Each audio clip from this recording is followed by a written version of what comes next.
Hi guys dan selamat kembali ke studio Sembang bersama saya Amy. In the studio this week we have the two and only amazing directors and creatives di sebalik filem Blood Brothers yang tengah tayang sekarang di Pawagam, which I'm sure a lot of you guys out there have watched. We have Syafiq Yusof and Abhilash Chandra. Hi guys. Yay. And welcome to studio Sembang. Thank you for having us. Thanks Thank you guys so much for coming. Yang nervous ni untuk Amy hari ni adalah hari ni macam dekat luar, saya yang kena bagi briefing kepada my directors pula. You guys imagine the role reversal yang berlaku hari ni dekat studio. Gila. So, untuk hari ni, thank you guys so much meluangkan masa bersama kami. Kita mulakan dengan Blood Brothers lah.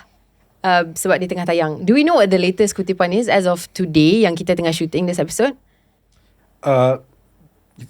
Saya pun belum tahu lagi. Tapi officially 4 hari 21 juta lah. 21. That's 21 crazy juta. Guys.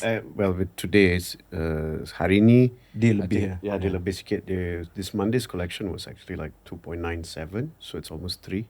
Yeah. So Monday, that means amazing. it's about 24. Yeah. 24 today. After 5 days. So not bad. It's really good. Yeah. That's really good. Yeah. Okay, so we start with Blood Brothers. I wanted to ask you guys, as the two main people behind the scenes, right? Macam mana idea ni boleh bermula dan siapa yang mulakan mungkin the conversation di antara you guys berdua untuk menghasilkan filem Blood Brothers pada permulaannya? Masa mula-mula saya dah buat banyak filem lah. Lepas tu masa saya buat Polisi Wo 3 lah, saya kenal dengan Abhilash Chandra. Dia salah seorang penulis skrip dan juga terlibat dalam pengurusan kan. Pengurusan, lepas tu dalam designing action scene pun dia terlibat juga dalam Polisi Wo 3. Dan saya kenal dia kat situ, saya nampak dia macam ada minat dan passion yang besar dalam filem. Yang padahal semua orang dibayar gaji macam biasa je. Dia boleh je macam aku buat kerja aku je. Tapi somehow Abhilash Chandra macam let's do more, let's make this thing great kan, yang jarang kita nampak di belakang tabir dan dari situ saya kenal dia. Selepas tu sewaktu saya buat filem Sheriff, saya nampak dia ada buat satu PSA, tajuk dia 𝙁𝙊𝙇𝙇. Ya, tu dengan Nick kan? Dengan Nicholas Chin. Saya tengok macam this is something different lah, yang macam lain daripada yang lain kan. So at the same time scope production juga macam takkan kita nak berharapkan saya saja direct kan, ataupun abang saya. We are exploring, maksudnya new filmmakers, new directors untuk kita hasilkan lebih banyak filem. So untuk mengangkat Abhilash Chandra ke dalam bidang pengarahan ni dan bajet yang elok, dia bukan mudah lah. Dia memerlukan, maksudnya pelabur tu kena confident. Jadi that's why kita buat arahan bersama, saya dengan dia. So kita dapat investment dan kita buat, dan alhamdulillah saya dapat tarik Abhilash Chandra dan dia bersetuju untuk buat, dan dari situlah bermula. Dan skrip filem ni ditulis oleh Abhilash Chandra bersama tim dia, bersama pasukan dia, dan arahan bersama saya. Di post production memang dia yang handle, saya hanya finalize saja. So dari garis pertama sampai garis akhir proses buat filem ni, Abhilash Chandra yang paling berusaha keras lah. Dan of course kita ambil Nicholas Chin sebab saya tengok Abhilash pernah 𝙁𝙊𝙇𝙇 ni memang 𝙁𝙊𝙇 tu memang power gila. Okay. Tapi of course saya pun rasa boleh ke kan Nicholas Chin ni, pasal filem dia memerlukan macam stamina yang kuat. Kita syuting lama 2 bulan. Tapi alhamdulillah dia memang laksanakan tugas dia dengan sangat baik. Kualiti gambar filem ni jadi sangat cantik. Jadi saya rasa gabungan inilah yang terjadinya Blood Brothers ini diterima ramai lah. Abi, anything to say? Abi, untuk you pula? Yeah, I mean me and Syafiq, kita mula projek ni sekitar tahun 2023, and proses dia ambil 2 tahun lah. So you know, when you put that into perspective, yeah, we filmmakers, it takes a long time to make a good movie. You know, and good is very subjective, yeah. So maybe some people might love it, some people mungkin ada, you know, they will find some flaws or whatever, and that's okay. Tapi we make this with all our hearts and souls, and I think I just am very very thankful kepada Scope, kepada Datuk, kepada Syafiq, because it's not every day that a production is gonna put their trust dengan orang luar masuk, and then suddenly here's the budget, hasilkan something yang bermutu. It's not Macam tu je kan? it's I think there's a lot of filmmakers out there that can attest to that lah. So it's I'm very humbled, I'm very lucky. Yang Syafiq is very open to those kind of ideas lah. So thank you Syafiq. Yeah, because bila buat filem ni, dia ibarat satu perjalanan yang sangat panjang, yang penuh dugaan. Jalan tu penuh dengan duri, macam-macam 1001 masalah setiap hari kan. Dan that's why salah satu tugas saya untuk melindungi Abhilash Chandra di set. Sebab selalunya waktu syuting tu paling stres, tekanan yang kuat waktu syuting, macam-macam masalah, especially bila ada betul ramai yang question kenapa ada dua pengarah kan, should I trust Abi or should I trust Syafiq.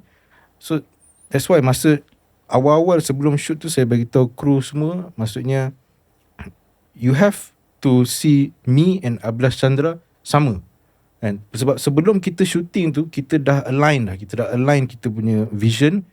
Dan dari segi skrip Abhilash Chandra lebih tahu daripada saya, sebab dia yang tulis bersama pasukan dia.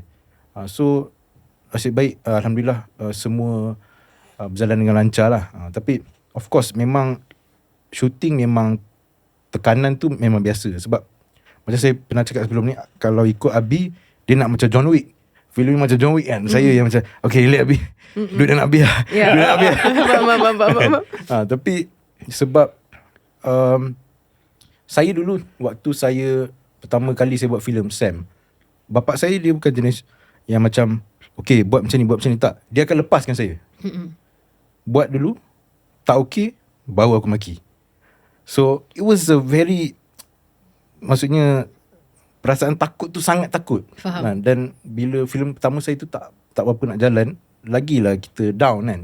So apa yang saya nampak, maksudnya untuk Abi ni saya make sure untuk dia di jalan yang betul dan tak ada orang kacau dia. Faham. Untuk melaksanakan visi dia. Faham.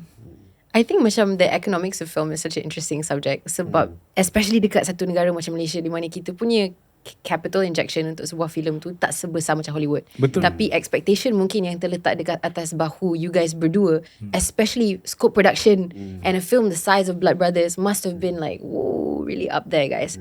Was it very scary sebabkan of the pressure of the financial backing of the investors, yang sekarang dengan gabungan yang baru you kena menghasilkan sesuatu yang memang with your track record juga akan mencapai satu level yang mungkin sama dengan filem-filem you sebelum ni, ataupun maybe a higher even expectation? Was it quite scary to navigate that process? And also pada masa yang sama cuba nak meyakinkan mereka yang your creative ideas are worth investing in. Sebab bagi saya, walaupun saya dah banyak buat filem, tapi untuk convince pelabur untuk invest dalam filem tu bukan satu kerja yang mudah. Saya tahu ada yang kadang-kadang ada pengarah baru dapat berjuta-juta. Saya pun tak tahu macam mana dia orang dapat. Tapi untuk saya, selalunya untuk dapat pelabur ni sebenarnya susah. Dan kita ada tanggungjawab untuk make sure pelaburan diorang tu dapat balik bersama untung lah. So kecuali kita di Malaysia ni, kita tak ada pintu tau. Maksudnya kita tak ada macam sekatan filem luar. Filem Amerika ke Korea ke Indonesia, apa-apa filem boleh masuk. Nah kalau kita nak compare filem kita dengan Hollywood, kita sini kalau bajet berapa 7 juta tu dah besar. Diorang sana macam Fast Furious 300 juta USD. Kalau ikut ringgit, billion. Kan? Maksudnya kalau 10 kali Blood Brothers 7 juta. Kalau 10 kali ganda 70 juta. Kalau 100 kali ganda pun 700 juta. So ibarat 100 pistol, kita ada satu je pistol. Kan? Macam mana kita nak lawan? Tapi disebabkan nasib baik penonton kita sebenarnya sayangkan filem Malaysia. Orang Malaysia sebenarnya sayangkan filem Malaysia dan diorang menyokong filem Malaysia. Dengan itu kita boleh menang. Dan saya harap kalau kutipan ni bagus kan, pelabur tengok daripada 2-3 tahun ni banyak filem Malaysia yang laku, diorang lebih percaya lah untuk melabur lebih. Sebab bagi saya kalau kita dapat 10 hingga 15 juta ringgit untuk buat satu filem, sebenarnya Brothers ni dah boleh capai dah tahap macam mana Habib nak, macam mana nak John Wick tu kan, dah boleh dapat dah. Kecuali of course pelabur sekarang masih ada rasa takut-takut, boleh ke tak, boleh ke tak kan. Tapi dah banyak filem lain aku, contoh Polisi Vote 3 saya buat, alhamdulillah laku. Sheriff laku. Brothers ni alhamdulillah. Saya harap di masa akan datang bajet itu lebih besar, bukan saja untuk menghasilkan filem yang berkualiti, tapi untuk kita bekerja di belakang tabir tu mendapat payment yang baik. Sebab sekarang ni macam untuk Brothers ataupun Sheriff, kebanyakan pekerja behind the scenes ni, diorang sebenarnya overwork. Sebab dia nak menghasilkan sesuatu yang sebenarnya 20 juta tapi 7 juta. So diorang kena tak tidur, tak cukup tidur demi untuk menaikkan industri kita satu tahap yang lain lah.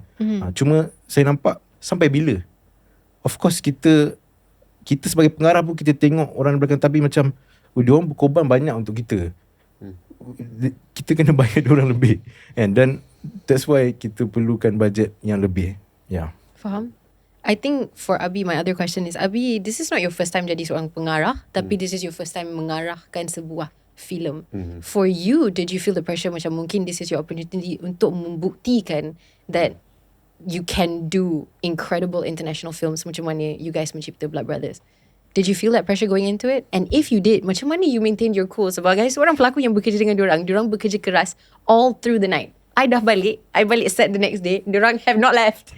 Diorang memang ada dekat situ. And the best part about it is macam dalam keadaan yang kita semua penat, kita semua dah tak ada tenaga, you guys were chill.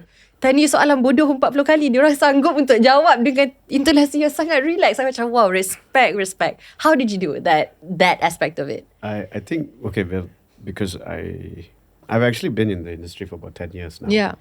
So in that 10 tahun, working as a line producer, as in production management and all of that, I've had the experience of kerja dalam movie macam Polisi Vote 2, Polisi Vote 3, The Experts, all these films and all that.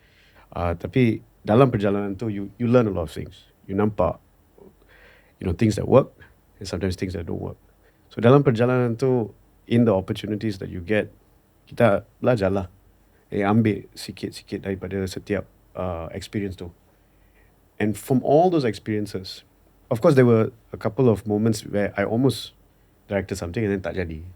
Because like Syafiq said, investment tu, it's hard, and to be a director dalam industri ni, especially kalau you nak buat film action, dia ambil pelaburan yang besar, and risiko dia tinggi.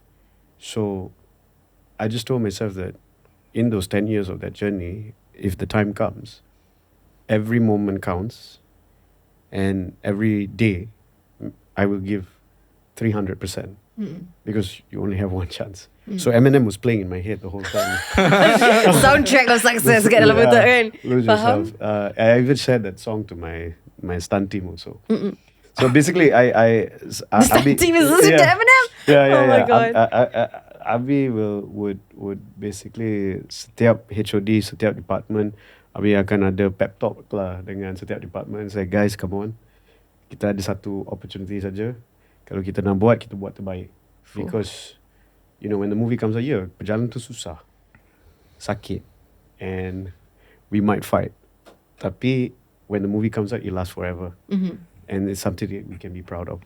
So I think the 10-year journey yang I guess humbled me, untuk faham that every day counts, every moment counts. So kita kena usaha dengan cara yang terbaik, so that masa editing tu dia tak rasa lebih sakit lah. Masa editing. So so I would say Abhilash Chandra gave his life to this movie. He gave his life to this movie, and I would say there is no Blood Brothers without Abhilash Chandra. Faham? Would say that. Yeah. Diorang berdua the real Blood Brothers behind the scene yang menghasilkan segala ni apa yang you guys nampak dekat dalam pawagam. Brother kena ada belakang brother. I love it. It's very cute. Tapi I think macam for me sebagai seorang pelakon, apa yang I rasa paling tertarik dengan Blood Brothers bukan saja the environment that you guys created and the working environment yang sangat amazing untuk dapat rasa sebagai seorang pelakon. Tapi the storyline that powered through this entire movie was really just brilliant. Sebab dia melibatkan semua sudut. Dia ada fighting, dia ada family, dia ada loyalty, dia ada romance, dia ada kelakar, dia ada everything, segala apa yang boleh dimasukkan dalam cerita ni dimasukkan. And Abi, you originated this story kan? Yeah. So, okay, the first question is, macam mana you dapat idea pasal cerita Blood Brothers ni? I read a lot about some of your past work, and I know that you have had dreams before that you turned into like shorts and things like that. Macam mana datangnya idea Blood Brothers for you in the first place, and how did it feel for the both of you to bring such like a magnum opus for you to life on a big screen? Untuk Abi, I always wanted, Abi sebenarnya tertarik pada cerita-cerita action yang ada banyak emosi and relationships yang kita kisah. You know, it's not just action semata-mata nak action kan. And I love films like, you know, The Rock, you know, all these old Armageddon, Michael Bay, but 90s Michael Bay, James Cameron films, all those things, because they had a lot of heart. And I guess what my conversation dengan Syafiq is that, you know, Syafiq, it would be really nice kalau Malaysia we keep making those kind of films, because yeah, we have our police evil films and all of that, but it would be nice to see more of that come alive, you know. So asas dia was always about that relationship between, you know, how much we sacrifice for the ones you love, and how far are you willing to forgive them even when they make mistakes. That was the essence of the theme of Blood Brothers. Tapi I have to say that Syafiq actually came up with the title Blood Brothers because the working title for Blood Brothers actually before was Bodyguard. Okay. Yeah, there was ada beberapa option lah, Brothers apa semua. Tapi because apa-apa saya kena finalize dengan Datuk. Datuk is the number one kepala naga lah. Kepala naga. I have to show him a few options of the tajuk. Dan dia cakap Blood Brothers. Bila saya sebut Blood Brothers, dia Blood Brothers ni boleh jual. But in the end, dia cakap kena tambah satu bahasa Malaysia. So pun Abi and his team come up with a list, and Datuk chose Bara Naga. Blood Brothers Bara Naga. Yeah. So I can't imagine the movie as anything else, honestly. Yeah, because only because sorry, No. So it was only because that bila Syafiq bawa that title, right? Like, and he said, okay, it's going to be Blood Brothers and all of that. So we worked extra hard, me and my team, my writing team and all that, which is I am Farid, Kazwan Tomasi and Mudi. We worked really, really hard to justify the title, because we didn't want a title just mata-mata Blood Brothers. Oh, kita Blood Brothers. You know, you just say. Faham. Kalau tak, the title tak ada makna. So if you notice, this film is filled with elements of apa maknanya brother di belakang brother, and we fill that up throughout. Every character in the film has its own journey of what that means to each of them. So we work really hard for that title to shine. So when that final title comes out at the end of the movie, when Gus goes off into the sunset or sunrise, to Thailand. Dia ada meaning lah. Meaning.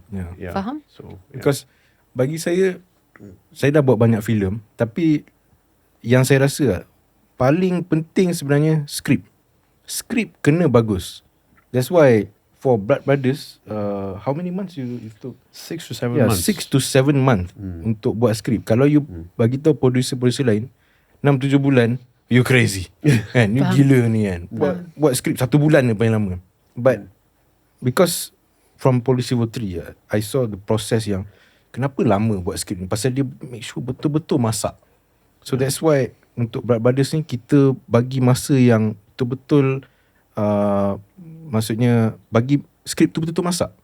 Bagi dia betul-betul baca pun dah sedap, baru kita shoot.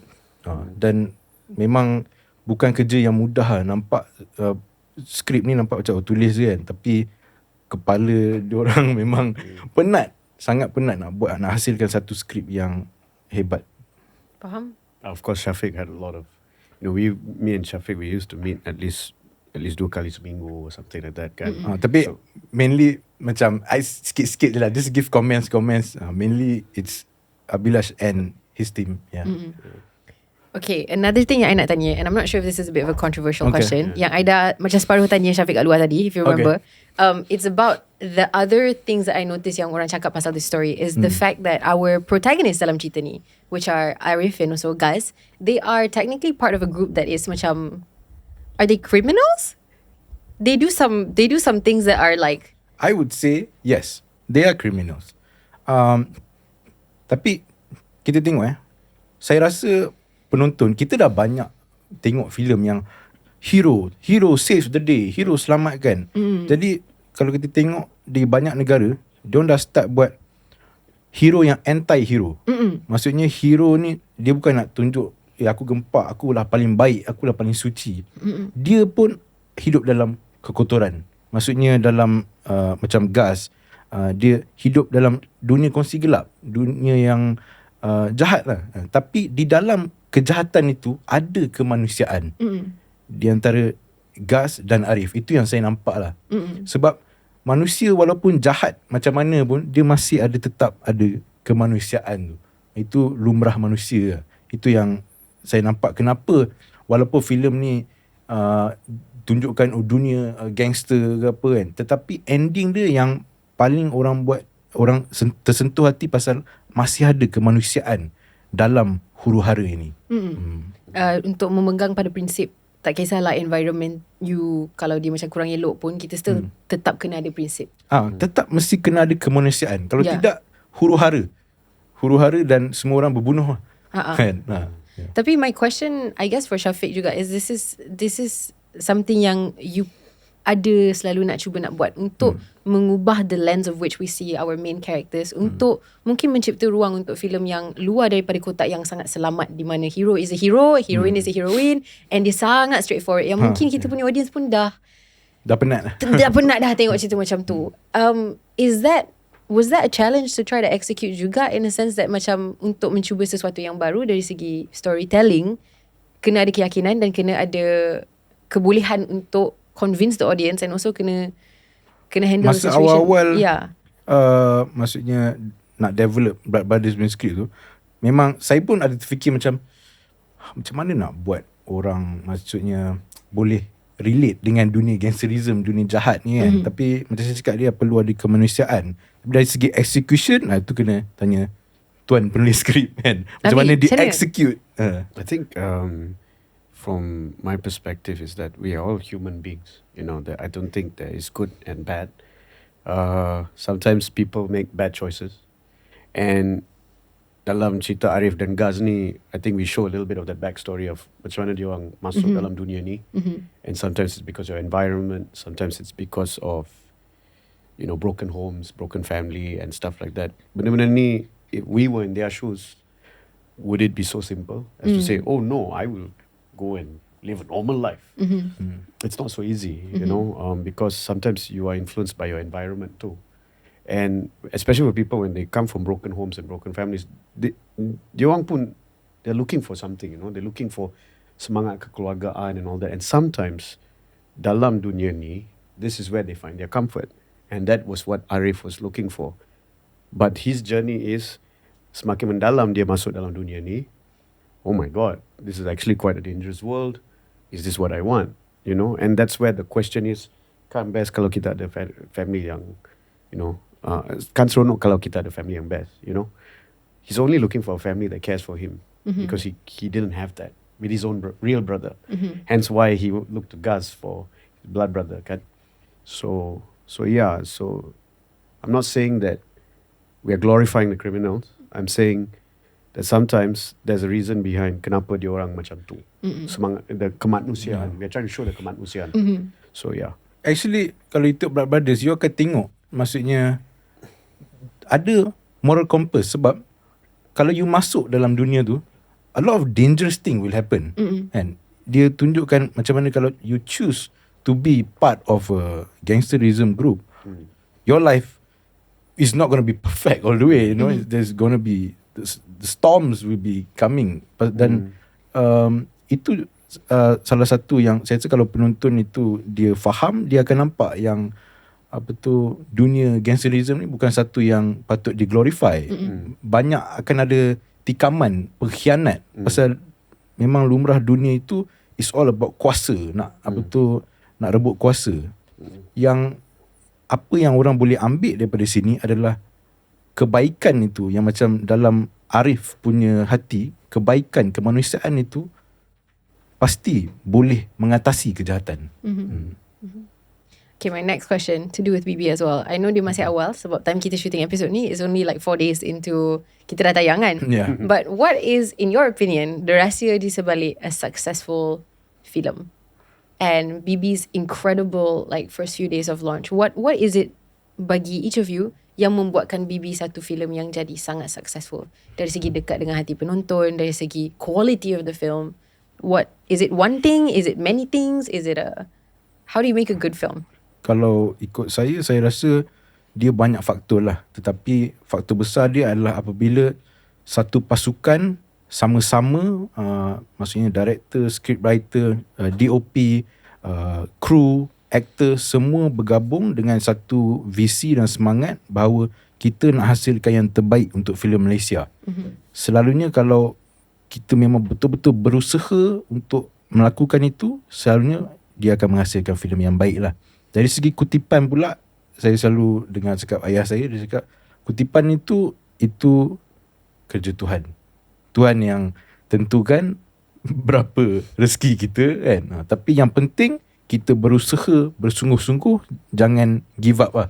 Lebih baik kita berusaha bersungguh-sungguh dan gagal daripada kita tak berusaha dan confirm gagal. So lebih baik kita berusaha lah. Yang saya nampak filem ni, semua orang pelakon ke, orang di belakang tabir ke, semua orang ada semangat tu, semangat yang nak buat yang terbaik, yang kita nak buktikan Malaysia boleh hasilkan filem-filem yang standing, yang boleh masuk peringkat antarabangsa. Abi? Yeah, for me, untuk saya, I think a successful film sometimes it's also a bit of luck, but yes, it's a lot of hard work. And I think the starting point of any film, because at the end of the day kita buat stories kan, your script is everything, so you have to really invest your time in writing your script, and prep is everything. Kalau kita tak prep, then you'll see the results. It's like an Olympic gold medalist doesn't go to the Olympics and harap-harap hari ni I dapat gold medal lah. Dia kena train. Macam tu lah. Usain Bolt runs in that 7 seconds. They only see the 7 seconds. And But true. they don't see the 2 years of training that he did. Because usually filem Malaysia sebenarnya pre-production maksimum 2 bulan, selalunya sebulan je lah. Kadang-kadang tak ada pre-pro pun seminggu je. Yep. Tapi Brothers ni memang Abhilash Chandra pre-pro dia memang lengkap lah. Yeah. Maksudnya bukan saja training fighting, training lakonan pun dia buat bersama Ayam Farid. Dan preparation dia saya nampak sangat bagus lah. Sebab Abhilash Chandra dia bukan saja penulis skrip dan pengarah, dia juga as a producer yang menguruskan bersama Nana Azmi kita yang di sini kan. Nana. Sebab pengurusan dalam filem itu juga penting. Kalau pengurusan tu tak okey, filem tu akan jadi huru-hara juga. Yeah, and it's important, like directors can have their visions, but if you don't have your strong backbone, which is your crew and your team and all of that, memang takkan jadi. So, the number one support system that for us was Nana Azmi, our line producer, because Yang ada hari ni bersama kita off di camera. belakang kamera. Dia ada kat sini. yang tengah pantau kita dengan rotan. But she was the backbone of Yeah. all of our head of departments, because she had to talk to all of the team and all of that. And of course, there are some days where it's very, very frustrating. We as directors, we sit behind the monitor and bukanlah nak cakap petik jari, tapi but we have our requirements. Tapi execution tu, a lot of people don't understand that unsung hero of the production management team. Kerja yang diorang kena lakukan from the start. They are the first ones to arrive and the last ones to leave. And without them, everything huru-hara. But they're never credited. No one knows. Faham? Apa ni production management? Tak faham lah. Duduk kat office ke? Yeah, because everyone's talking about the creative stuff, wardrobe, production design, cinematography, acting, because that is the most obvious things. Yeah. But if you don't have good production management, I'm telling you, the whole entire shoot is chaos. Chaos. You lose days, and every day is money. So when you lose money, then your budgets go up lah. So it's not so simple as saying more money is going to solve everything. You need the best team. Yeah. And it's human beings. A movie is made by people. So it's never by one person. It's never just the two of us. There are 300 people behind us. Yeah. And those 300 people are led by Nana Azmi actually. So Thank you. Thank you. she's the big Nana boss Azmi. lah. Dia dah masuk dalam keluarga Datuk Yusof Aslam dah. Masuk keluarga naga.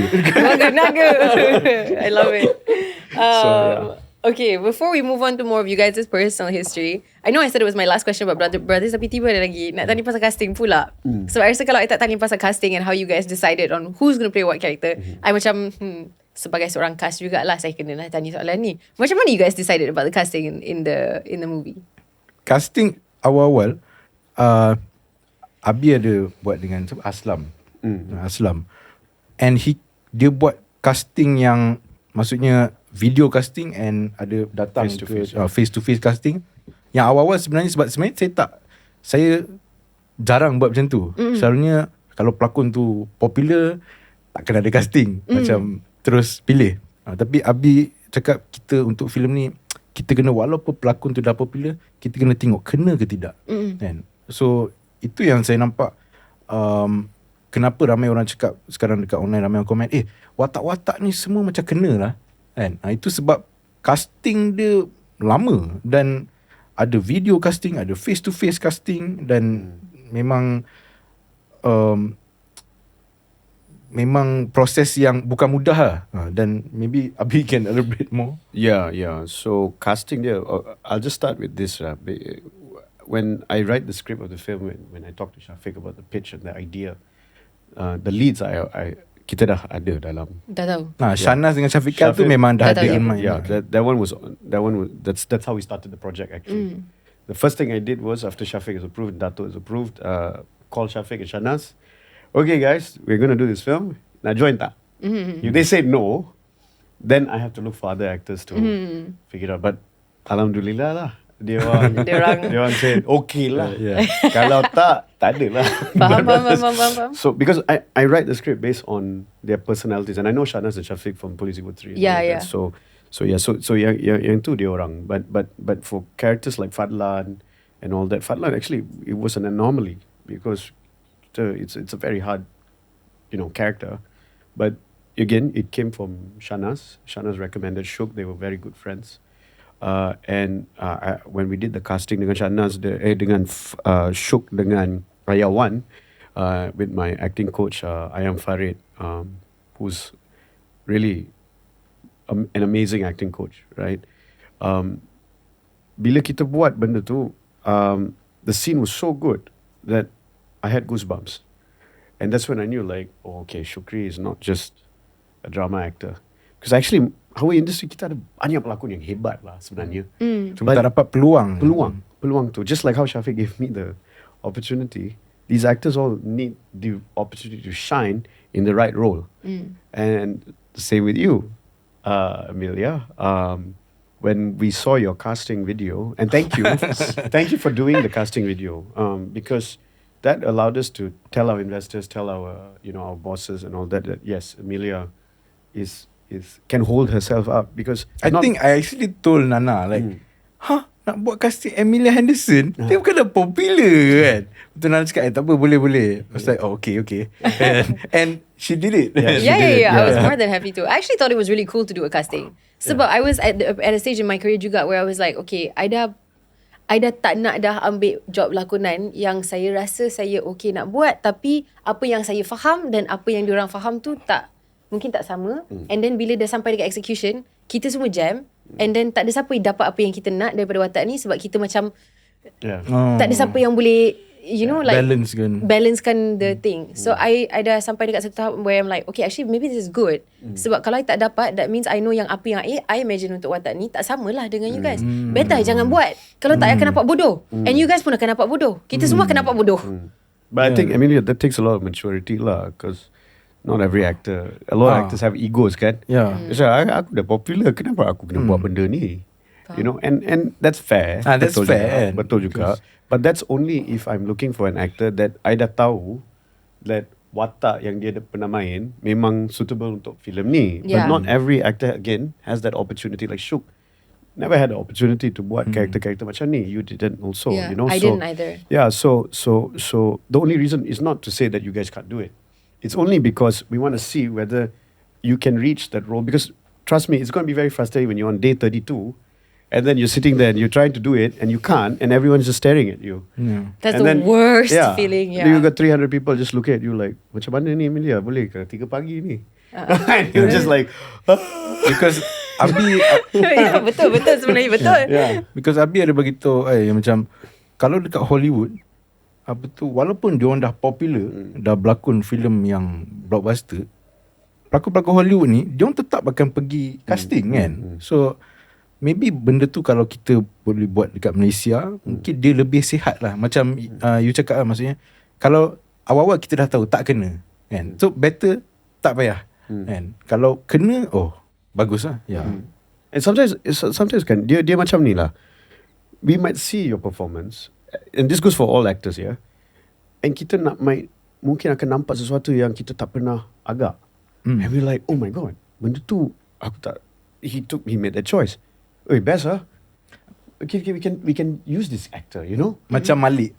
There you go, Malik. Yeah. Irfan Zaini. I saw his casting video and I was like, who is this guy? His casting video is just wow. Yeah. And I was like, hey, let's choose this guy. Yeah. And then Andy and Tay, all that, yeah. dia punya casting video berpusing-pusing, Aura dia. berlompat-lompat, tunjuk fighting skill. Ya, dia memang power I lah. was like, who's this? So sometimes the casting video, it allows you for an actor to show your different range, your different opportunities that sometimes, you know, in a movie and all that, once you're casted, that's it. Itu je yang you ada. So I think casting is very, very important. So thank you Zana Entertainment also, because they tolerated me for me to go and get everyone to go and do the casting. Yeah. So casting is very important. Then I think there's Ray Dab also. Yeah, you know, Ray Dab is also yang seorang yang tak pernah buat watak macam ni. But I always imagine the kingpin of Malaysia, you know, like watak-watak like yang besar, mafia yang besar. So yeah, Ray also sebenarnya dia buat banyak watak-watak comedy kan. So first time he's doing a mafia role like this. There's Hushari Hussein, also all these guys.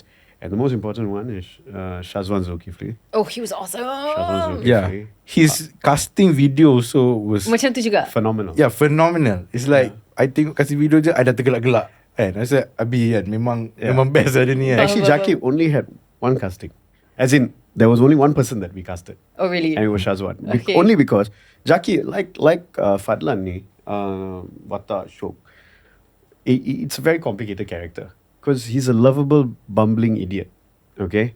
So, you can mind a bit like he is doing all the wrong things, but he has to be likable. You know, benda tu actually very, very hard. He makes it look so easy because dia punya, how he holds the frame, how he, very sincere, very honest. And actually, I watched him in Malbat in 2023, kan, Malbat keluar masa tu. And there were so many actors there in Malbat, a lot of big stars. And in those 25 actors, I saw one guy that stood out. Aside from, you know, Shaizi Sam obviously is so good in that film, but the script didn't give much to Shazwan. Shazwan had a few lines only. I think 3 scenes or something like that. But he stood out. But the minute I saw him, I was like, wow, this guy, he just grabbed your attention right away. Yeah. And it wasn't like, it was just a few lines. Yeah. I was like, that's Jackie. I immediately told my line producer, I told Nana, I told my casting, I told Syafiq, you gotta try Shazwan Zulkifli.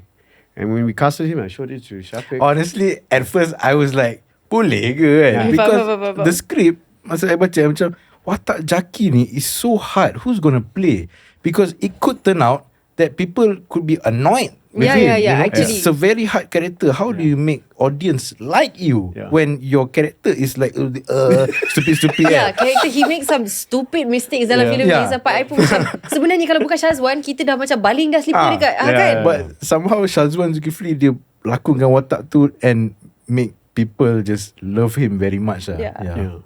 So Jackie also is a very complicated character, but Shazwan, again, Shazwan Shok, all the actors, you guys gave so much life to these characters. So thank you so much. You know, another one is like Ayah Razik, Oh yeah, Abang Razif. Abang Syam. Yeah. Abang He is Syam, amazing.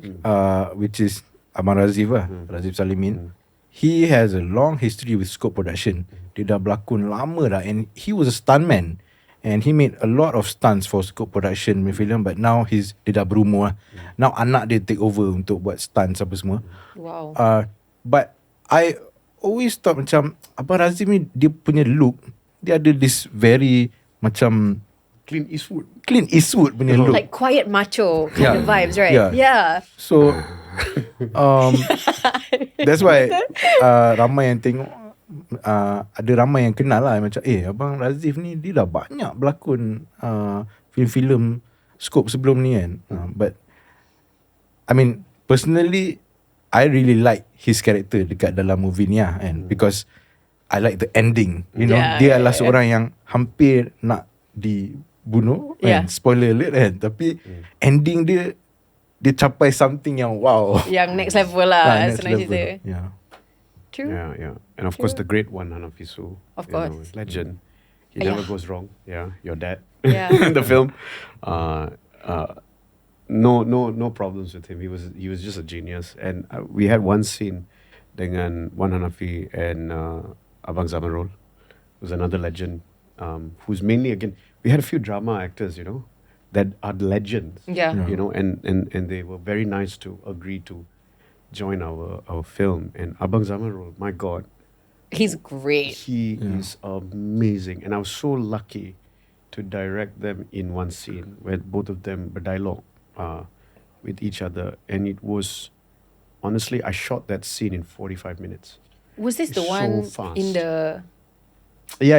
When they were in the patio, at the Outside garden. the house. Kat luar rumah, kat luar I know rumah. which one. And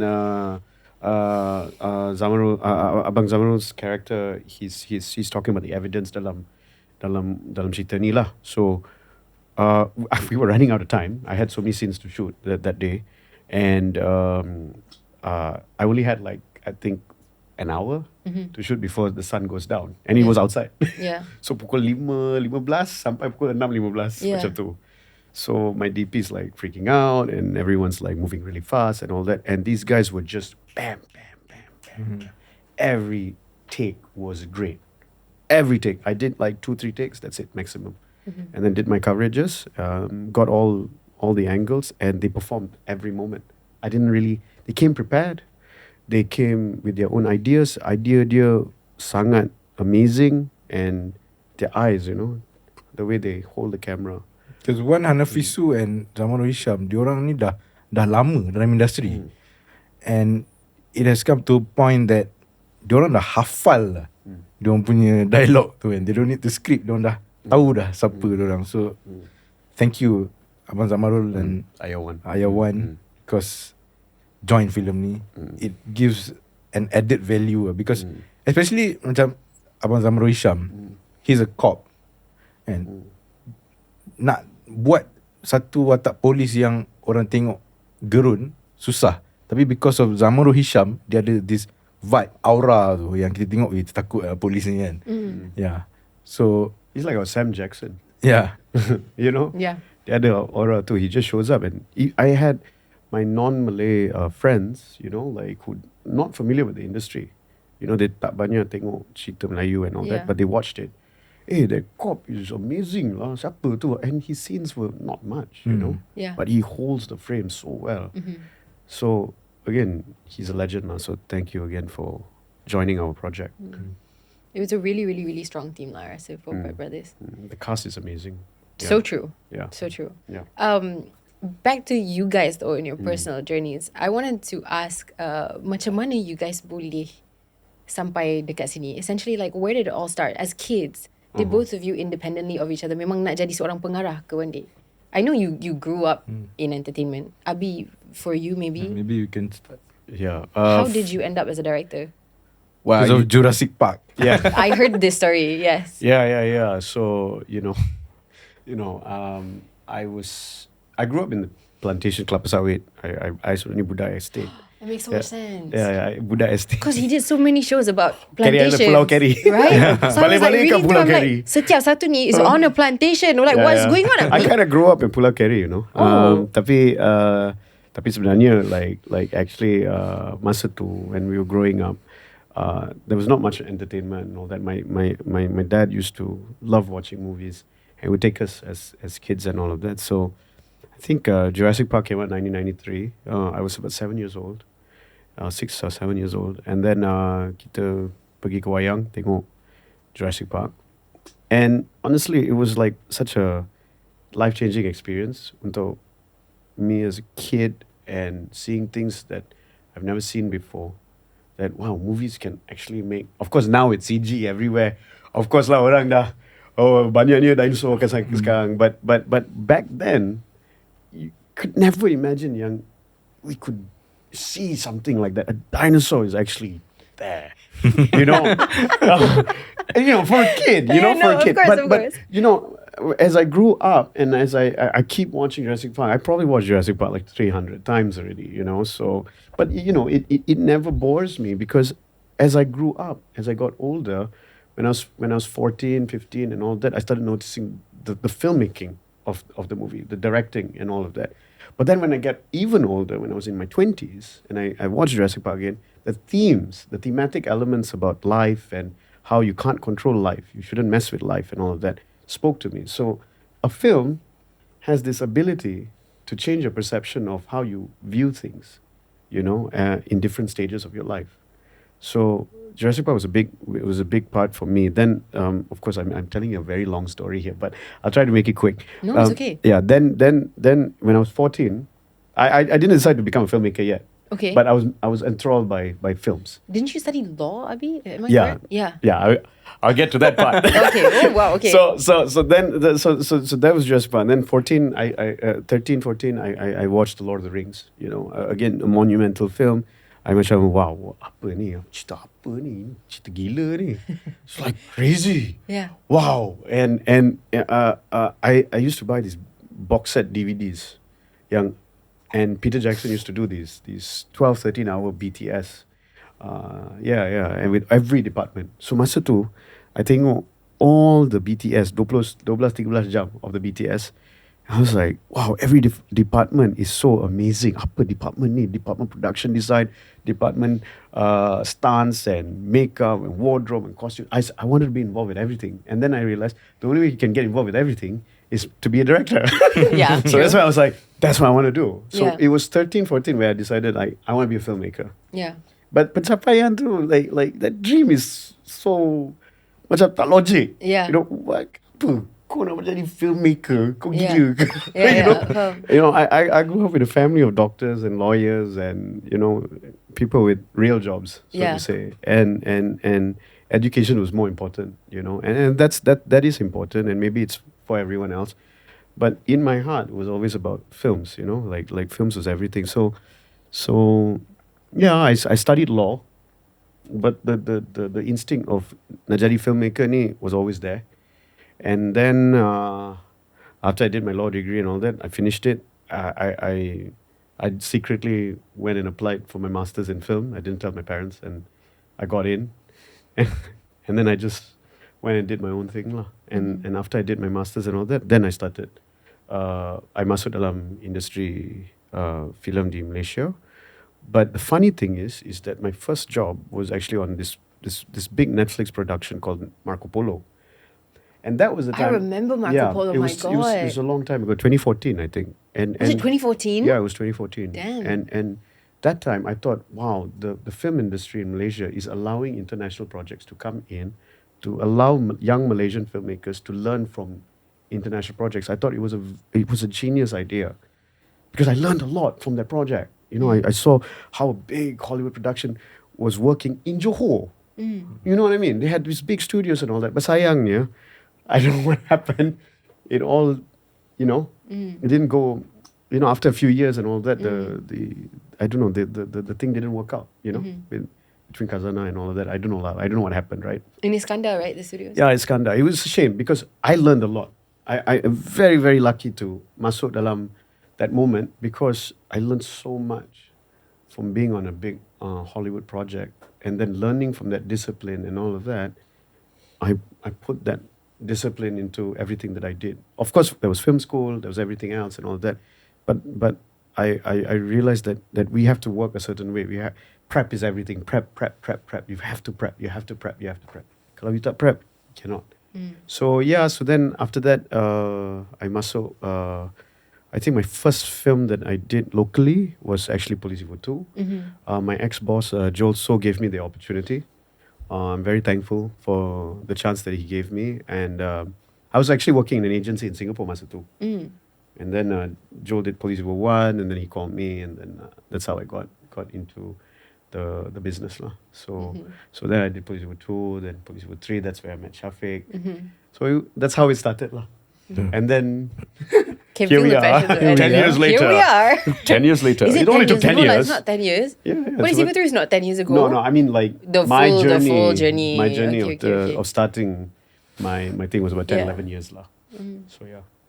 Well, my journey is For you, Syafiq? basically my family is filmmakers. My dad is a filmmaker. My brother is a filmmaker, and I wanted to be something else at first. You Really? know, I'm like, maybe filmmaking is not for me. Probably, it's either I'm going to be a businessman or I was going to work in a bank. But then my dad said, A bank? Yeah, That's Make that different. money Well, so he can bank- finance films. Oh, okay. Yeah, No, okay. kidding. The circle economy is there lah. No, because I feel see. macam, bank, they keep the money there, they Yeah. print the money, they'll never go bankrupt. So I'm going to work in a long time there. It's So a stable job. it's a stable job. But then pretty logical. my dad said, no, you have to be a filmmaker. Really? So I'm like, Wow. Now it's terbalik. Yeah. Wow, crazy. But I mean, saya suka tengok abang saya buat filem lah. Because sebelum abang saya buat filem ayah saya, banyak filem cinta, filem drama. Dan saya sekolah di sekolah international school. Ada kawan-kawan yang minat filem Malaysia, tapi tak banyak. Kebanyakannya yang cakap filem Malaysia ni, especially filem Melayu, sampah. Tak suka filem Malaysia. So ada rasa takut kadang-kadang nak bagi tahu yang bapak kita buat filem pun rasa takut. Pasal international school ni semua orang pun cakap English. Semua orang macam had this negative vibes towards Malaysian film industry. So tiba-tiba muncul satu filem yang mengubah hidup saya. Cicak Man 1. Cicak Man, the one and only, the iconic, the legendary. Cicak Man arahan Yusri Abdul Halim was it changed my life because di situ saya timbul rasa bangga jadi orang Malaysia. Wow. Waktu tu mana ada CGI tapi filem tu boleh. Yeah. Waktu tu kita tengok filem yang ada CGI ni dekat Hollywood je. So saya nampak tak bermaksud kita di Malaysia kita tak boleh buat macam Amerika. Kalau kita nak buat, boleh buat. Kalau Yusri Abdul Halim boleh buat, kita orang Malaysia boleh buat. Itu yang membuat saya rasa membara kan, nak buat filem. After that, abang saya start buat filem KL Drift 1, KL Drift 2, KL Gangster, meletup-letup kan. Tu yang saya macam, okay lah, let's try and do something different. Which is my first movie, Sam. But it didn't get, dia tak box office lah, dia tak jalan. But then my father, dia adalah seorang yang tak kenal erti mengaku kalah lah. So dia cakap jangan give up, buat. Berapa kali saya jatuh, banyak kali. Berapa kali jatuh pun dia akan angkat, buat, teruskan. Jangan give up, don't ever give up. Tu yang saya selalu dengar dan saya, itu salah satu pegangan hidup saya, jangan putus asa. Sebab kita muda. So orang muda ni macam-macam lah, ada anxiety lah apa kan. Tapi kalau bapak saya macam my dad, kalau I say any anxiety ni semua tak wujud. Tak wujud. Jalan terus kan. So jalan terus, jangan give up. Itu pegangan hidup saya yang saya sampai sekarang teruskan. Sebab dalam hidup ni Kita buat filem kadang-kadang jadi, kadang-kadang tak menjadi. Tapi apa jadi pun jangan jadikan kegagalan tu sebagai buat kita rasa down, tak nak buat filem lagi dah. Teruskan bekerja. Yeah. It's so interesting sebab as you mentioned tadi Abi, it's like you guys punya parents actually had very different opposing views towards entertainment. Seorang datang daripada dalam entertainment, seorang lain daripada like a more professional real job kind of thing. And here you guys are working together on a huge movie. It's kind of crazy. Yeah. I guess my question is, did you ever think in your individual careers yang you guys akan sampai dekat sini, mungkin for Syafiq kan, selepas what you rasa pada ketika itu was like kegagalan dalam SEM, untuk sekarang berada di tempat where if you look at like the top 3 most biggest grossing movies of the country with the most commercial success, your family lah dah mendominasi that whole list lah. I think it's pretty much you. If it's not you, it's your brother. And then for Abi pula, like, how did your parents feel about Blood Brothers? They must be so proud. Yeah, I mean, I'm very thankful to them. Without my parents, can't be anywhere, right? And you know, the acceptance of untuk I nak masuk dalam dunia ni pun, it took a lot. It took a lot for them. So, of course, when they see hasil kerja tu, and it's there, and of course, they feel very proud and they feel very happy that I'm just doing what I love, you know, and I'm working with the right people. I'm collaborating with the right people. So I guess they're very supportive of that, and they're very happy. Which is really nice. Yeah. So I'm just glad that my dad got to actually experience it, you know, with my mom during this time, because you know you don't know how much time you have with your family and stuff. Life is short, so I'm grateful, very grateful. Thank you, Syafiq. Thank you. Thank you too. And thank you, Scope. Thank you, Dato'. This PSA is brought to you by... No, I'm kidding. Pada Syafiq pula. For me, I dah banyak buat filem yang maksudnya I seorang je direct. Sebelum ni pernah saya buat filem Mat Motor bersama Pekin Ibrahim lah. Pekin Ibrahim dan saya co-directing. Yang saya nampak sebenarnya tak ada apa-apa masalah kalau ada 2 director.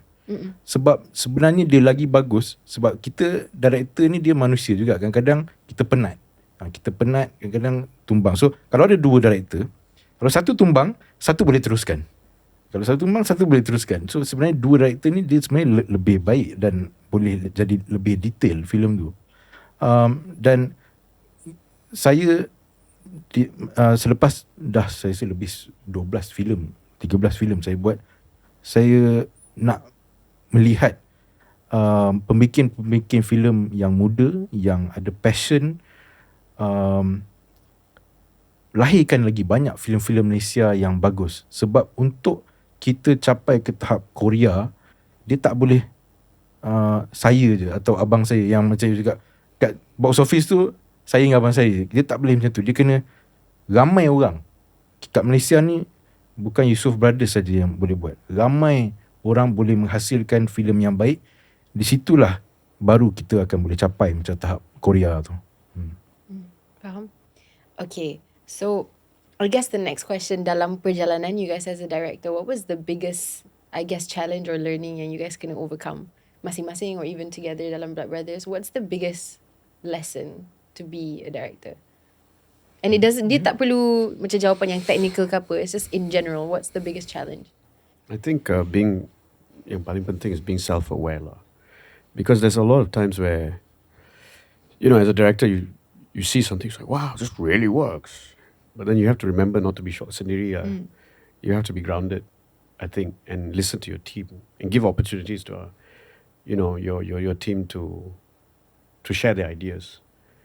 Because you have to remember that, the director's leading the ship.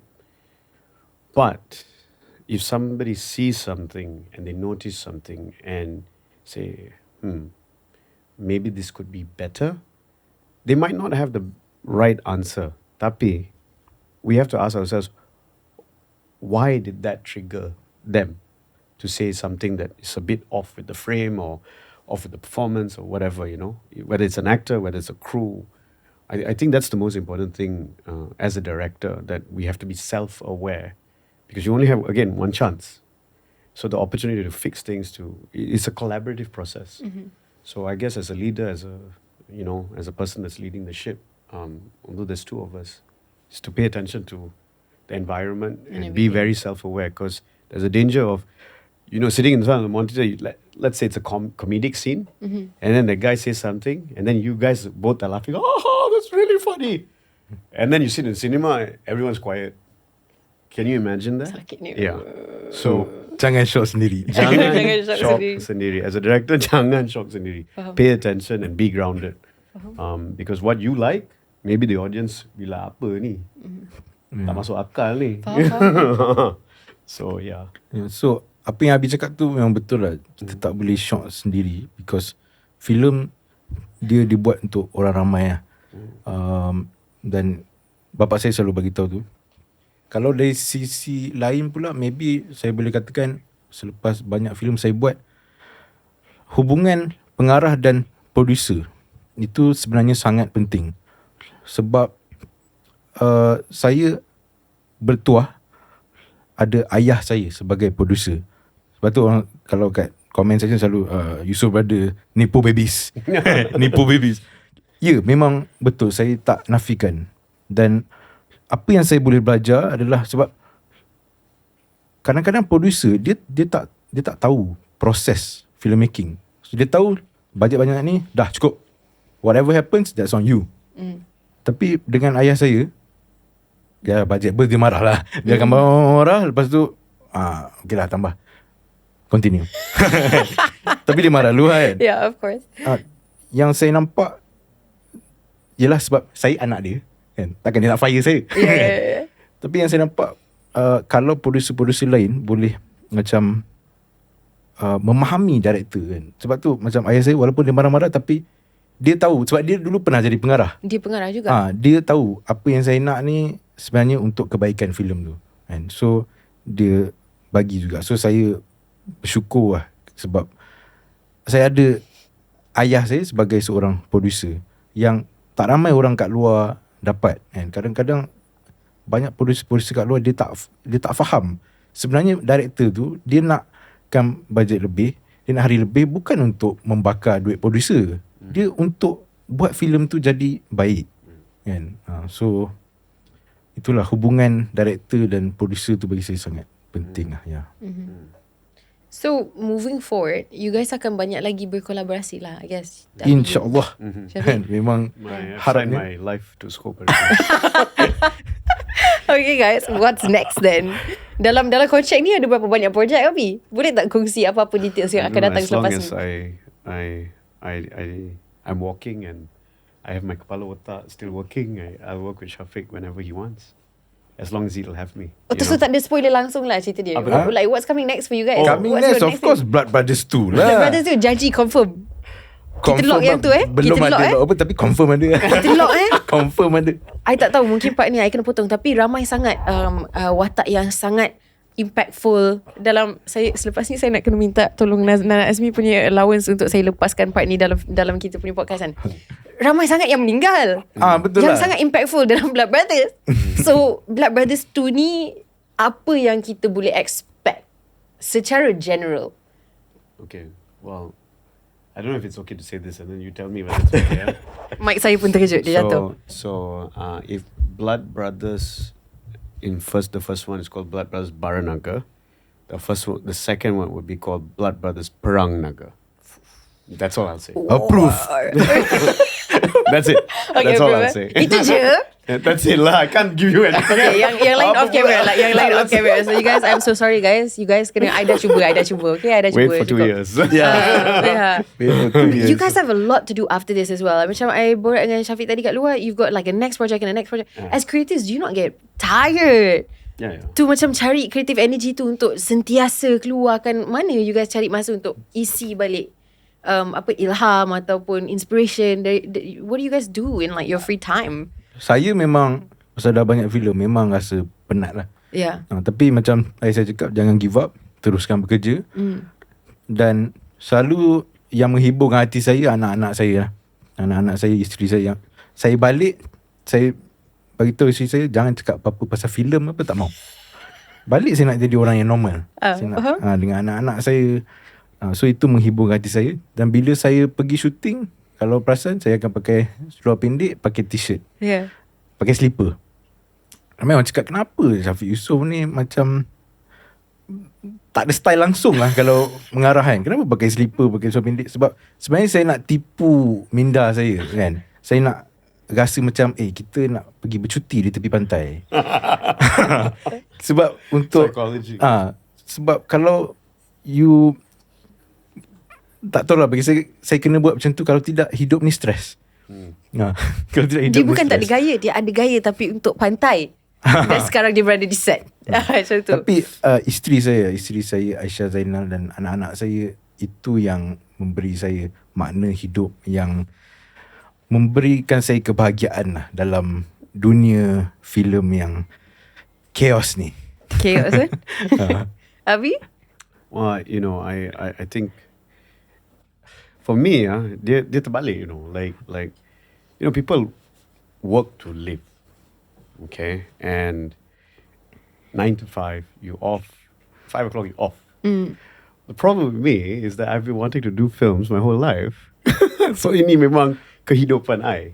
So even when I go home, I've been thinking about movies. I've been thinking about everything. So film is, for me, it's, I don't know what will happen when I'm 50. Maybe I might change my mind. But for now, film is my life lah.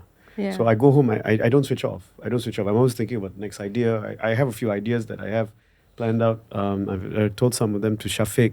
So I'm constantly thinking about ideas. I'm constantly thinking about, to the point of obsession even, because I guess the journey is just starting.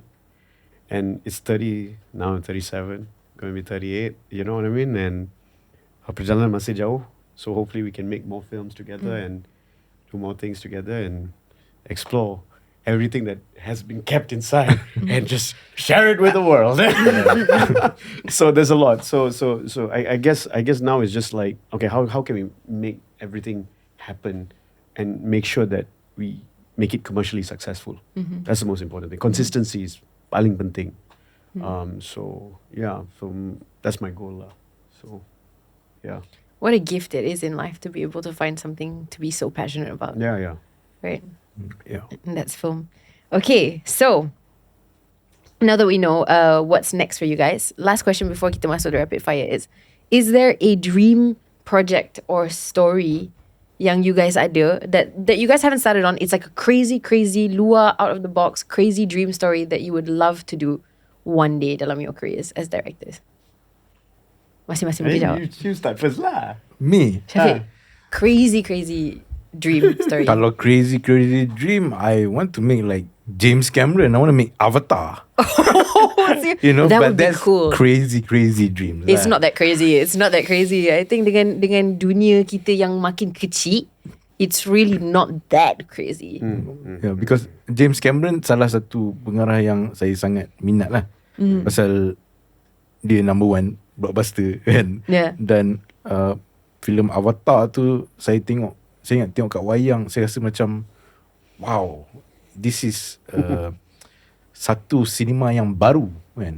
So itu dream saya lah. Tapi dream sajalah, tak tahu boleh dapat ke tak. Hopefully one day. Yeah, for me, it's kind of like Syafiq actually, because I always wanted to do sci-fi action. Tapi in Malaysia, I don't know whether audience boleh hadam sci-fi yet. Because science fiction, kalau kita tengok cerita Melayu, kita tengok science fiction, boleh ke? You know, there is a bit of a stigma. That's why a lot of our films, kita buat Blood Brothers ni, yes, it's mafia and all of that, but orang boleh masih accept benda tu. Tapi science fiction is sometimes, kalau cerita Melayu, maybe it might be a step too far. Hopefully with films like Keluang Man and all of that, can ubah the stigma. The stigma for those kind of films. But yes, dream project, if you were to ask me, I would love to make, I have a concept. Of course. I also showed him the trailer concept dulu. There's a trailer concept. There's a trailer concept. Yeah. I have a this trailer is not concept. like a crazy dream out of the box thing. He's already got the script. Yeah, so probably. I've got, but I've actually written the script also. But I don't know whether it's the right time to do it. You know. So because it's going to cost a lot of money. Yeah, of course. It's dia besar, and but it could be done in Malaysia. Yeah. But kita kena, you know, the execution needs to be perfect. Yeah. You know, kalau kita nak lawan dengan film Hollywood. So maybe in 5 years, who knows? You know, kalau kita consistent enough, 5-6 years, who knows? And we work with outside countries or something. Why Maybe it not? can happen, yeah. I'm thinking, right, Avatar, but they're actually robots. Avatar, so you guys but they're boleh actually macam buat robots. together. The Avatar plus Transformers. Avatar, yes! Yeah. Okay, vibe. I like it. It's good. Transformers. Yeah, Transformer Avatars. Okay, kita Okay. nantikan 2030 akan datang ke Pawagam berdekatan dengan anda. Alright guys. 2030 tak jauh. It's not that far. You said 5 years? Alamak. Kita hampir dekat hujung dah, but we have a rapid fire segment to do. So the first question that you guys have to answer one by one. Doesn't matter who wants to answer first. Kalau you guys boleh rasa macam paling dekat dengan satu watak, personally lah, which character you think resembles you the most dalam Blood Brothers? Syafiq Kyle. Syafiq kau punya character? Yeah. Arif? Yeah. Okay, interesting. Abi? Gas. Gat. Dia memang brother memang akan ada di belakang brother lah. Okay lah. Okay, cool. Favorite film of all time and why? Tak boleh jawab Avatar ataupun Jurassic Park. Malaysia punya filem boleh? Boleh. Tak kisah. Lagi-lagi senario. Oh, okay. Yeah. Sebab Okay. kalau every time I feel sad, I watch that movie, I instantly become happy. Yeah. I think that's the movie lah. Yeah. Memang. Abi? Goodfellas, I could watch it. Dari Martin Scorsese, I could watch that 100 times, 200 times. I would never get bored. I love the film. So, yeah, Goodfellas. Okay. Yeah. One misconception about directors that people always expect of you yang memang salah. Selalu orang ingat directors ni action, cut. Tu je kerja dia. Sebenarnya dia jauh lebih Siapa banyak fikir macam kerja tu? dia. Ramai lah. I think macam orang ingat kerja director ni just duduk kan, lepas tu action, cut. Itu je kat Itu saya je. kan. Sebenarnya lebih sakit jiwa. Lebih sakit jiwa daripada tu, okay? Yeah. But actually, benda yang sama lah. So, because, okay, more specifically, the misconception is that directors are only bossing people around. Yeah. Just, you do this, macam tu je. But jujur cakap, would you want to be in the shoes of someone where 300 people is asking you 1,000 different questions every moment, and you have to problem solve every moment. Kalau ini tak boleh, macam mana ni? Kalau ini tak boleh, macam mana macam ni? Oh, hari ni I tak boleh dapat benda tu dalam colour ni. Kau nak macam ni. Tapi budget tak ada. Alamak, pelakon pula ada mental breakdown. Macam mana kau nak deal dengan ni? Alamak, producer tengah menengking. Alamak. It's every moment. Thousand problem. There's 1,000 problems happening all the time, and it all involves money. Yeah. And if everything goes wrong, It's your fault. it's your fault. It's the director's fault. Yeah, and semuanya is like up to you. Yeah. It's very hard. Yeah. It's not easy lah. Yeah, it's, alhamdulillah, this movie did well, and it's hopefully going to do better and all of that lah. Tapi if everything didn't do well, that's it lah. If everything didn't do well, it's all on Abi. Syafiq My and Didi God. Sharif, siapa budak baru ni datang masuk. Faham. So yeah, but that's true. It's a fact. You Yeah. know, the director is the first person to get blamed. Yeah, of course. Yeah. So yeah, that's just the job. So yeah. Yeah, I don't think it's for me, guys. Like, no. I'll just do my part, the acting, and then at least I bertanggungjawab atas watak I sahaja. I tak payah fikirlah semua ni macam pening je. Okay, next question. And what's your hobby? Not work related lah. The question is macam, kalau you guys off, you guys buat apa? What's your hobby? Syafiq macam dah half jawab tadi, with your family kan? Yeah, but if not with family, I usually will go lepak mamak with my friends and my cousins. I do that quite a lot. Yeah, just lepak mamak and just chat with my friends for 5-6 hours. Yeah. Okay. Abi? I don't know. I think something's wrong with me because He said- if I'm not doing films, I'm watching films. So, and I'll be watching it to the point of obsession again. And it's like, oh, this shot here is pretty good. And let me watch that again. Abi watched a lot of movies. Yeah. So, if I'm not making films, I'm watching films. You are just And I'm just unique absorbing lah, a lot Abi. of content. Because now, sekarang ni, there's a lot of shows and series, and you it's Can learn and learn a lot from the writing. This is true. Good writing, good writing. So sometimes I read scripts, and sometimes I just baca script yang I'd be like, wow, how did that scene emotionally move me? Oh my god, this moment here, sedap ah, because I write, so I'll read scripts sometimes. So that's my hobby. Yeah. Yeah. Tapi dia sangat best untuk kerja dengan orang passionate macam tu. Sebab kita pun semua rasa macam, oh my god, actually I want to go home and maybe watch a movie or something, you know? Yeah. And it reminds you to not take your work for granted juga. yeah. Okay. My next question is, if your life was a movie, what would be the title? My life was a movie. What would be the title? It would be Blood Brothers. That's quite accurate for you. It would be Blood Brothers. Baruscope Production. Oh my god. Habis macam mana pula? If your life was a movie, what would it be called? Armageddon.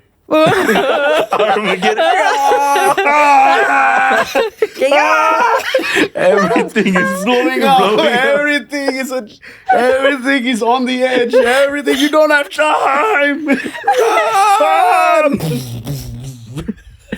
Armageddon. Yeah. Definitely True, Armageddon. And everyone around me is going, ah! Ada lah a few moments on set yang memang exactly like that. Macam dia kerja Armageddon. exactly like that. Yeah. Okay, one thing that you have to have on set with you at all times. Well, my phone. I need my Janganlah phone. Abi itu jawapan terlalu basic. Oh, okay. Takkanlah phone, Oh, wallet, my IC. script. I need my script. I need what? I do need my script. I have all my notes in it. I have all my elements. You. What's an example that I should be giving? I don't know. For me, it's like crystals. Crystals. Untuk memastikan mood I okay sebenarnya.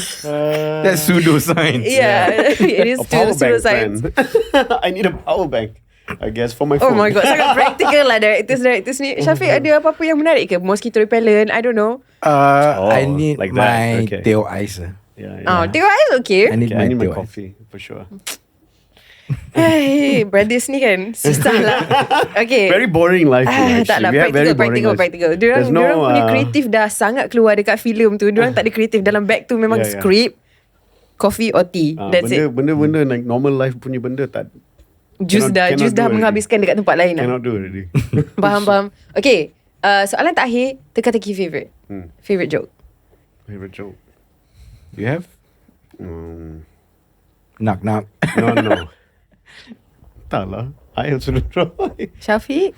I have one. Okay, ini yang simpan daripada luar tadi. Okay. Teka-teki. Burger apa yang ada tenaga? You know? Ada tenaga. Bergerak. Yes, that's true. What? Is it? Oh my god. Oh my god. You're the first one who Serious ah? answered it correct. Oh my god. Oh yeah, we do this every week, Genius. guys. No. Genius. It's just because I do it every week. Damn, I don't have one. It's okay. Do you guys want to hear the ones that I prepared specially for you? Okay. Okay. Why is it not good to go out with a director? This is a joke. This is a joke. It's a joke. Because he'd be directing you? No, because they go around making a scene. Because they go around making a scene. You get it? That's good. Do you want another one? Yeah. What's the spookiest kind of author? What's the spookiest kind of author? A ghostwriter. Ha. Not so good? No, that's pretty good. Not so, okay. What did the director say when he finished his burrito? Cut. That's a wrap. Oh. Both of us I answered missed the same that time. That's a wrap. Yeah. We both said cut. Cut. Yeah. Who was the best movie director during the quarantine? During the quarantine, Or during COVID? during COVID. I kind of half let the answer go, but it's okay. Quentin Quarantino. Quentin Yeah. Tarantino. Yeah, Tarantino. He's one of my favorite filmmaker. Yeah. Is he actually? Yeah. He's great. Quentin Quarantino is my Quentin favorite Quarantino. filmmaker. Quentin Tarantino, right? Quarantino. No, because the joke is supposed to be moving kan. Oh, Yeah, so change it. like, since when? Quarantino. Quarantino. That's the joke. That's the joke lah. They're getting worse, so this is where I stop lah guys kan. My script writing dah habis lah dekat situ. I quit.